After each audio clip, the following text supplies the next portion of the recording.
Transformation of Character. November 2nd.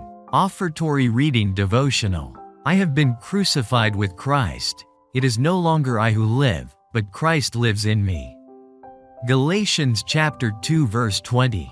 The greatest benefit of being faithful is the transformation of our character. When we surrender to God the things He tells us to surrender, resources, time, body, or gifts, this means that we are allowing selfishness to be removed from our hearts, giving room to love and kindness. When that happens, our character becomes like Christ's. Time and again, Ellen G. White presents this principle in her writings. She states, "It is the glory of the gospel that it is founded upon the principle of restoring in the fallen race the divine image by a constant manifestation of benevolence." Counsels on Stewardship, page 14. She also wrote, God planned the system of beneficence in order that man might become, like his Creator, benevolent and unselfish in character, and finally be a partaker with Him of the eternal, glorious reward. Testimony Treasures, Volume 1, page 552.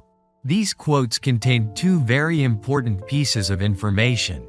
First, character restoration comes through a constant manifestation of our faithfulness to divine directions.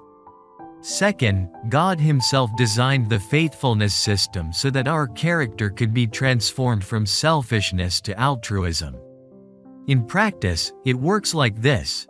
You're sitting at a table full of food, and you realize that some foods are in disagreement with God's guidelines for the development of good health. If you decide to eat whatever is on the table, your selfishness will be strengthened because you decided to do only what you wanted in opposition to the expressed will of God.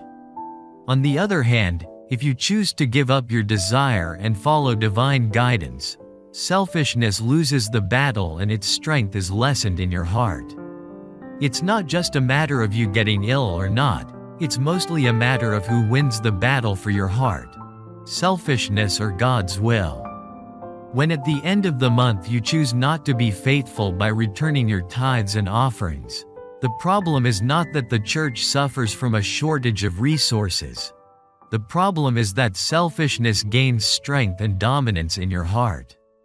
On the other hand, when you are faithful in returning the resources God has placed in your hands, the self is dethroned and character is ennobled. Appeal. Reaffirm your commitment today to put your selfish desires last and God first.